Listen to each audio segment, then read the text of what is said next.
खिलाफ जम्मू में शिवसेना डोगरा फ्रंट ने जोरदार प्रदर्शन किया है। उस प्रदर्शन में बड़ी संख्या में कार्यकर्ता शामिल हुए हैं और एक सुर में केंद्र सरकार से इस मामले में एक्शन लेने की मांग कर रहे हैं। और इस दौरान बांग्लादेश और बांग्लादेश की यूनुस सरकार के खिलाफ जमकर नारेबाजी की है। लेकिन बड़ी खबर सामने आ रही है, बांग्लादेश उच्चायोग के बाहर सुरक्षा कड़ी कर दी गई है।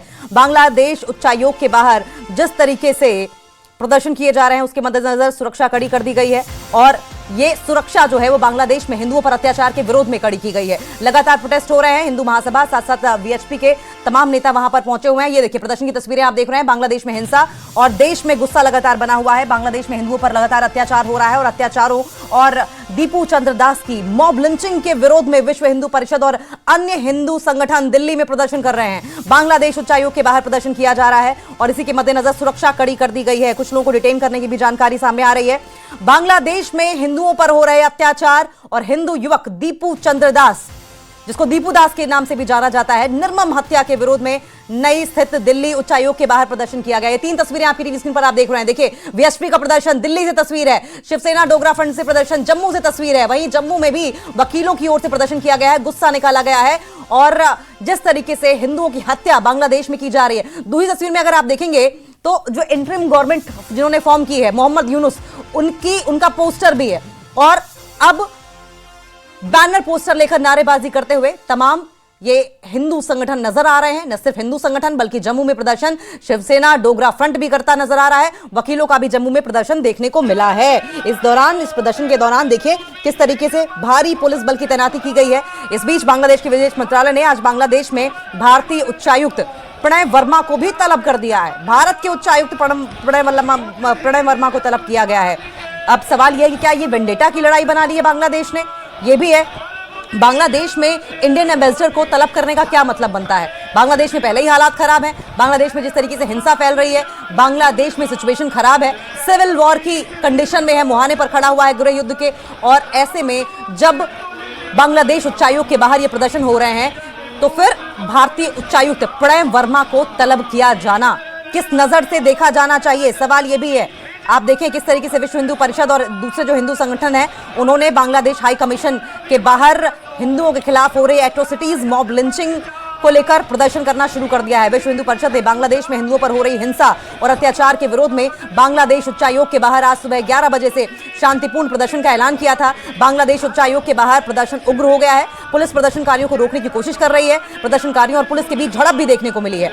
बांग्लादेश उच्चायोग के बाहर विश्व हिंदू परिषद के कार्यकर्ता जुटकर पीड़ित परिवार को न्याय दिलाने की मांग कर रहे हैं। बांग्लादेश के मयमनसिंह जिले में 27 वर्षीय हिंदू युवक दीपू चंद्र दास की बेरहमी से पीट कर हत्या कर दी गई थी, जिसके बाद न सिर्फ बांग्लादेश में हिंसक प्रदर्शन हुए, हिंसा की आग भड़की, बल्कि इसको लेकर हिंदुस्तान में भी गुस्सा देखने को मिला। वीएचपी का प्रदर्शन साथ साथ तमाम हिंदू संगठनों का प्रदर्शन आप देख रहे हैं। दिल्ली से पहली तस्वीर, शिवसेना डोगरा फ्रंट से दूसरी तस्वीर आप देख रहे हैं जम्मू से ही। वहीं जम्मू में वकीलों की ओर से भी प्रदर्शन किया गया। तरफ ही नहीं जा रही है बल्कि पूरी दुनिया इन तस्वीरों को देख रही होगी और ये उजागर कर रही हैं ये तस्वीरें बांग्लादेश में जिस तरह से हिंदुओं के खिलाफ अत्याचार किया जा रहा है। जी तो जावेद मंसूरी हमारे सहयोगी को आप सुन रहे थे, दिल्ली से लाइव वो हमारे साथ जुड़े हुए थे और वहां से समय समय पर हमें अपडेट्स भी देते रहेंगे। दिल्ली में प्रदर्शन लगातार जारी है और ये प्रदर्शन व्यापक है, बड़े पैमाने पर। अगर आप देखें तो कितनी बड़ी संख्या में, कितनी बड़ी तादाद में अलग अलग समुदाय से लोग वहां पर पहुंचे हैं। इसमें आपको सिखों की तादाद भी काफी दिखाई दे रही होगी। जानकारी ये भी मिल रही है कि वहां पर बंगाल से भी बहुत सारे लोग हैं, बंगाली समुदाय के बहुत सारे लोग हैं। देखिए बांग्लादेश में भीड़ ने पीट कर दीपू दास की हत्या कर दी थी और उसके बाद न सिर्फ हत्या की बल्कि बिल्कुल ब्रूटल तरीके से, नृशंस तरीके से शव को आग के हवाले कर दिया। पहले बांधा शव को और फिर आगजनी की, आग के हवाले कर दिया, जिसके बाद न सिर्फ बांग्लादेश में हिंदुओं का गुस्सा फूटा है, हिंदुस्तान में भी हिंदुओं की ओर से गुस्सा फूटा गया। ये देखिए, ये अगर आप तख्ती देख पा रहे होंगे तो किस तरीके से तख्ती पर साफ तौर पर दीपू चंद्र दास की हत्या को लेकर नाराजगी जताई गई है और पुतले लहराए जा रहे हैं। हिंदुस्तान का झंडा भी है, जो तिरंगा झंडा, वो भी लहराया जा रहा है। जानकारी के मुताबिक दीपू चंद्र दास का कथित तौर पर ईश निंदा का आरोप लगाया गया था। ईश निंदा का आरोप लगाकर भीड़ ने अटैक किया, पीट कर मार दिया। मॉब लिंचिंग का यह केस बना। आरोप यह है कि युवक को पहले बेरहमी से पीटा गया, फिर उसके शव को पेड़ से लटकाकर आग लगा दी गई और इस अमानवीय घटना ने पूरे देश में आक्रोश फैला दिया है, आक्रोश फूट पड़ा है और यह आक्रोश आज सड़कों पर उतरा हुआ है। यह आक्रोश आज बांग्लादेश हाई कमीशन के बाहर देखने को मिल रहा है। अगर आप तख्तियों पर देखें, मैसेजेस देखें, तो किस तरीके से मांग इस बात को लेकर की गई है कि हिंदुओं पर हो रहे अत्याचार, बांग्लादेश में हिंदुओं पर हो रहे अत्याचार को रोका जाए। देश भर में बांग्लादेश के खिलाफ उबाल है और यह उबाल आज सड़कों पर दिखाई दे रहा है। और देश भर में बांग्लादेश के खिलाफ जिस तरीके से अल्पसंख्यकों के खिलाफ हिंसा लगातार जारी है, हिंदू युवक की मॉब लिंचिंग के खिलाफ देश भर में गुस्सा है, नाराजगी है। और यही वजह है कि क्या दिल्ली, क्या हैदराबाद, क्या कोलकाता, क्या सूरत, क्या पटना, इन तमाम जगहों पर, बल्कि देश के अलग अलग हिस्सों में कई शहरों में लोग बांग्लादेश की इंटरिम गवर्नमेंट, अंतरिम सरकार, मोहम्मद यूनुस की सरकार के खिलाफ विरोध प्रदर्शन कर रहे हैं। और मोहम्मद यूनुस का पुतला भी कई जगहों पर फूंका गया। ये बीच वाली तस्वीर अगर आप देखेंगे, मोहम्मद यूनुस का पुतला कैसे फूंका जा रहा है, ये संदेश देने की कोशिश की जा रही है कि हिंदुओं पर अत्याचार किसी भी देश में बर्दाश्त नहीं किया जाएगा, फिर चाहे वो पड़ोसी देश बांग्लादेश ही क्यों ना हो।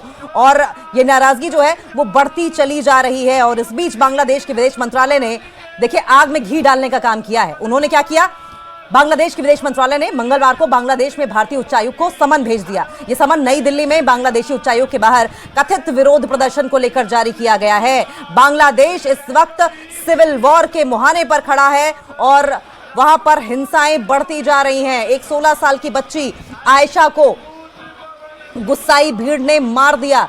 तो इस गुस्से की जद में चाहे जो भी आ रहा हो, बूढ़ा, बच्चा, नेता, अभिनेता, ऑफिसर, सब इस वक्त डरे हुए हैं न। ये बांग्लादेश का हाल है, लेकिन बांग्लादेश में जिस तरीके से हिंदुओं पर अत्याचार लगातार जारी है, इसको लेकर गुस्सा हिंदुस्तान में फूटा है। और ये गुस्सा जो है वो सिर्फ हिंदुस्तान में नहीं है, बल्कि दूसरे देशों में भी देखा जा रहा है कि किस तरीके से हिंदुओं के खिलाफ अत्याचार में लोग बढ़ चढ़कर आवाज उठाते नजर आ रहे हैं। इसके पहले की अगर अपडेट की बात करें तो अपडेट आपको बताएंगे, लेकिन इससे पहले देख लीजिए कि बांग्लादेश में हिंदुओं पर हुए अत्याचार के खिलाफ जम्मू में शिवसेना डोगरा फ्रंट, ये जो बीच वाली तस्वीर आप देख रहे हैं, इन्होंने जोरदार प्रदर्शन किया है। इस प्रदर्शन में बड़ी संख्या में कार्यकर्ता शामिल हुए हैं और एक सुर से केंद्र सरकार से इस मामले में एक्शन लेने की मांग की जा रही है। इस दौरान बांग्लादेश और बांग्लादेश की यूनुस सरकार के खिलाफ जमकर नारेबाजी की गई। और इसके पहले की क्योंकि अपडेट्स की हम बात कर रहे थे, बांग्लादेश ने क्या किया, बांग्लादेश ने 3 भारतीय शहरों में अपनी वीजा सर्विसेज बंद कर दी थी। ये देखिए पहली तस्वीर में किस तरीके से बैरिकेडिंग तोड़कर प्रदर्शनकारी आगे बढ़ रहे हैं, जिन्हें रोकने की कोशिश की गई, डिटेन तक किया गया। बांग्लादेश ने 3 भारतीय शहरों में वीजा और काउंसलर सेवाओं पर रोक लगा दी। इससे पहले बांग्लादेशी उच्चायोग ने, बांग्लादेशी हाई कमीशन ने यह नहीं बताया कि सस्पेंशन कितने समय तक जारी रहेगा।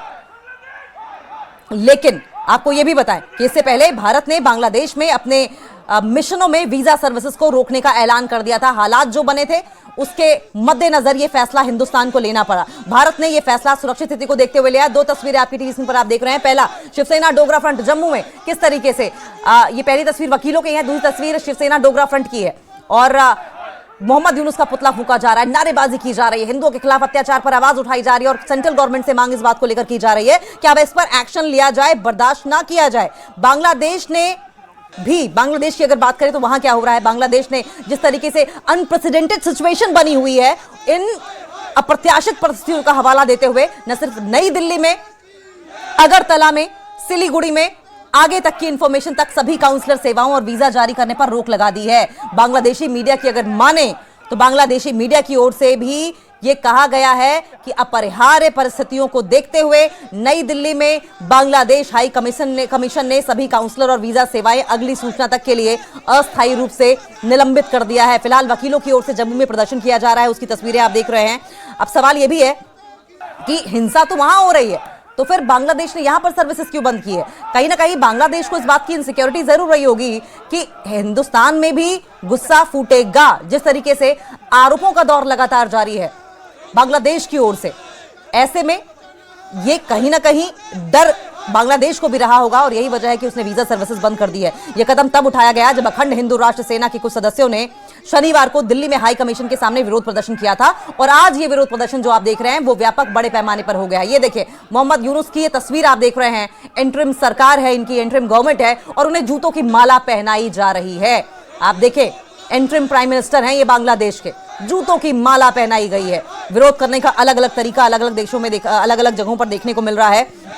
और देखें कि यह प्रदर्शन बांग्लादेश में लिंचिंग के बाद जलाए गए 27 वर्षीय हिंदू व्यक्ति दीपू चंद्र दास की हत्या के विरोध में किया गया। और इस दौरान प्रोटेस्टर्स ने मोहम्मद यूनुस के नेतृत्व वाली सरकार में से बांग्लादेश में हिंदुओं की रक्षा करने की एक तरफ मांग की, लेकिन बावजूद इसके जब हिंदुओं पर अत्याचार होता रहा तो आज ये व्यापक प्रदर्शन आपको तस्वीरों में देखने को मिल रहा है किस तरीके से कहीं मोहम्मद यूनुस का पुतला फूंका गया, कहीं जूतों की माला पहनाई गई, कहीं नारेबाजी की गई, कहीं इंसाफ की मांग की गई, कहीं हिंदुओं की रक्षा की मांग उठाई गई। अब आपको ये बताएं कि ये मसला शुरू कहां से हुआ। आप जान रहे हैं कि 12 फरवरी को इलेक्शंस हैं और 12 फरवरी को इलेक्शन से पहले जो हिंसा है और इसी के मद्देनजर आप देखें कि किस तरीके से ये जो कहते हैं कि टर्न ऑफ इवेंट्स, ये ड्रामेटिक टर्न ऑफ इवेंट्स हो रहा है, इस पर तो हम बात करेंगे। लेकिन राजन हमारे साथ सहयोगी जुड़ गए हैं जम्मू से। राजन, हम अलग अलग तस्वीरें, प्रोटेस्ट का अलग अलग तरीका जम्मू के अलग अलग हिस्सों से देख रहे हैं। आप कहां मौजूद हैं? आप संभवतः प्रोटेस्ट स्थल पर मौजूद हैं। तस्वीरें दिखाइए, लोगों से बातचीत कीजिए, उनका सेंटिमेंट क्या है जनता तक पहुंचाइए। बिल्कुल, मेरे विजय इस वक्त तस्वीरें दिखाएंगे। इस वक्त मैं मौजूद हूं शिवसेना डोगरा फ्रंट, जो काफी लंबे समय से जो है ये प्रोटेस्ट यहाँ जम्मू में कर रही है। इससे पहले वकीलों ने प्रोटेस्ट किया, उससे पहले यदि देखा जाए तो राष्ट्रीय बजरंग दल ने भी इस पे जो है वो प्रोटेस्ट किया था। जितने भी सामाजिक सियासी संगठन है सभी इस पे जो है उनका गुस्सा फूटा है और कहीं ना कहीं जो एट्रोसिटीज, जिस तरह से दीपू सेन गुप्ता को वहां पे जलाया गया, एट्रोसिटीज की गई, लिंचिंग जो है वो हो रही है, स्टोन पेल्टिंग जो वहां पे अल्पसंख्यक समाज है उनकी वो की गई है, उससे काफी गुस्सा देश के सभी लोगों में है और खासकर हिंदू संगठनों में है। उनकी ये मांग है कि कड़ी कार्रवाई जो है बांग्लादेश के खिलाफ होनी चाहिए। और इसमें सबसे बड़ी बात यह है कि उनका ये मानना है कि इसके पीछे जो कुछ ऐसी इस्लामिक कंट्रीज हैं जो कि एक द्वेष भाव जो है वो भारत के लिए उनके मन में है और पहले से ही, जिसमें पाकिस्तान भी है, और उसके खिलाफ जो है वो कड़ी कार्रवाई होनी चाहिए। और एक विश्वास आज सब लोगों ने जताया कि यदि प्राइम मिनिस्टर नरेंद्र मोदी कोई ऐसा सख्त फैसला लेते हैं बांग्लादेश के खिलाफ तो समूचा देश उनके साथ खड़ा है। इस बात की यकीन दहानी भी दिलाते हुए वो दिखाई दिए। और क्या कुछ कह रहे हैं हम सुनते हैं। ऊपर बालाकोट करो लाडेन की तरह, उसको वहां से उठाओ और मुंबई समुद्र के अंदर दफन कर दो, तब जाकर के हिंदुस्तानियों के दिल के अंदर राहत पहुंचे। अशोक जी, रिपोर्ट्स ये आ रही हैं कि पाकिस्तान जो है इस पूरे षड्यंत्र के पीछे है। अरे रिपोर्ट अगर कहां से आ रही है मुझे नहीं मालूम, लेकिन अगर पाकिस्तान के अंदर दाने नहीं, कहां चली अम्मा बनाने, खाने के अंदर रोटी नहीं, वो कहां उसकी मदद करेगा। ये कुछ सिर्फ यूनिस ही है। जो एक नौजवान वहां, आपको मालूम है, नौजवान जो जिसको मार दिया गया अभी, उसकी साजिश है चुनाव ना हो, उसकी साजिश है वहां प्रजातंत्र ना आए, उसकी साजिश है वो बना रहे। मैं कहता हूँ यूनिस की साजिश है और यूनिस अपनी साजिश के माध्यम से इस सारे विषय को नुकसान पहुंचाना। तो लगातार तो अब हम जानते हैं कि आपने मांग उठाई है कि कहीं कड़ी कार्रवाई यदि करता है देश तो समूचा देश जो है गवर्नमेंट के साथ, किस तरह की कार्रवाई की मांग आप करते हैं? मैंने कहा जी सीधा बालाकोट की तरह यूनिस पर बालाकोट करो, लाडेन की तरह उसको उठाओ और उठा करके मुंबई के समुद्र के अंदर दफन कर दो। कौन सा मुश्किल है? अगर पाकिस्तान पर बालाकोट कर सकते हैं, जिसके घर के अंदर दाने नहीं, आज कुछ लोग कह रहे हैं पाकिस्तान उनकी मदद करे, और जिसके अंदर वहां खुद भूख बढ़ी हुई है, फुलके नहीं है, रोटियां नहीं है, इतनी महंगाई हो गई है, वो बांग्लादेश की क्या मदद करेगा भाई? ये यूनस है, यूनस जो चाहता है सत्ता के ऊपर बने रहना, जो चाहता है कुर्सी के अंदर रहना, तभी उसने वो जो नेता, एक नौजवान नेता, उसको मार दिया। इसलिए मांग करना चाहता हूँ, वर्दी क्या नाम है उसका, हादिक करके नाम है, उसको इसलिए मरवाया कि वो खुद सत्ता पर बना रहे और सत्ता पर बन करके वो वहां राज करे और कोई नौजवान आगे नहीं आए। नौजवानों ने लाया था, अब वो नौजवानों को मरवा रहा है। नौजवानों को खड़ा होना चाहिए, हिंदुस्तान का एहसान करना चाहिए और माननीय मोदी जी बालाकोट की तरह इसको वहां से उठाओ और मुंबई के समुद्र के अंदर इसको दफन करो। आपने जूतों की माला पहनाई है, एक तरह से गुस्सा अपना जताया है आपने। अरे गुस्सा इसलिए जलाया कि वहां जिंदा लोगों को जलाया जा रहा है। कहीं जलता है? कोई कहता है? ये पहली बार हुआ क्योंकि यूनुस खुद कुर्सी पर बैठना चाहता है, वो इसलिए वो ये कांड करवा रहा है। उसका कारण यही है, और कोई ना आए, मेरी कुर्सी चलती रहे। बालाकोट की तरह स्ट्राइक की मांग किया। बालाकोट की तरह लाडेन को अमेरिका ने जिस तरह से लाडेन को उठाया था, वैसे यूनुस को उठाओ और मुंबई समुद्र के अंदर दफन करो। अमेरिका की भांति जिस तरह से ओसामा बिन लादेन को उठाया गया था, उसी भांति जो है। राजन, ये बहुत तीखे शब्द हैं, ये बहुत कड़ी प्रतिक्रियाएं सामने आ रही हैं, जिनसे आप बात कर रहे थे। अगर संभव हो सके तो उनसे दोबारा बात कीजिए और उनसे एक सवाल ये पूछिए इंग्लिश में एक कोट है, एक प्रोवर्ब है, कहते हैं कि hatred can not be eliminated bye hatred. नफरत को नफरत से खत्म नहीं किया जा सकता। और ऐसे में अगर दोनों ही देशों में इस तरीके से नफरत, गुस्सा और ये गुस्से का जो गुबार है निकलता रहेगा, तो ऐसे में तो हिंसा कभी खत्म होगी ही नहीं। इस पर क्या कहते हैं वो? अच्छा, एक सवाल है कि कैसे है आग के साथ आग नहीं बुझती है। दोनों देशों में केवल आपको लगता है कि जो तलखी बढ़ी है ये भी सही नहीं है? उसको बंद कर दे, वो जिसके कारण तलखी बढ़ी है। हिंदुओं को मारना बंद करे, सरकार पर बंद करे। वो तो यूं चाहता कुर्सी पर बैठा रहूं, ये हालात खराब हो जाएं, चुनाव ना हो, ये तो साजिश उसकी है। तभी तो कह रहा हूं उस पर बालाकोट करो, उसी पर, और उसको उठाओ और समुंदर जो है मुंबई वाला उसमें दफन करो लाडेन की तरह। ग्रुप कुछ लोग हैं जो इस तरह की चाहते हैं कि भारत के साथ यूनस है। पाकिस्तान की इन्वॉल्वमेंट है आपको? पाकिस्तान के अंदर दाने नहीं, अम्मा चली बुनाने, खाने को रोटी नहीं, वो क्या करेगी? मैं नहीं समझता। ये यूनिस ही है जो इस तरह की हरकत करके हिंदुस्तान को नुकसान पहुंचाने का प्रयास कर रहा है। और प्रोपेगेंडा भी राजन रचा जा रहा था। हमने देखा था कि किस तरीके से उस्मान हादी के हत्यारे को इंडिया में छुपे होने का आरोप तक लगाया गया, जबकि पुलिस बार बार नकारती रही कि हमें कोई पुख्ता इंफॉर्मेशन नहीं है, उसकी लोकेशन नहीं है। लेकिन बावजूद ये स्टैब्लिश करने की कोशिश की गई कि उसका हत्यारा जो है भागकर इंडिया में आ गया, और ये प्रोपेगेंडा जो है वो चलता चला जा रहा है। जबकि पुलिस डिपार्टमेंट जो है बांग्लादेश की वो मना करती रही कि हमें नहीं पता कि उस्मान हादी का हत्यारा है कहां।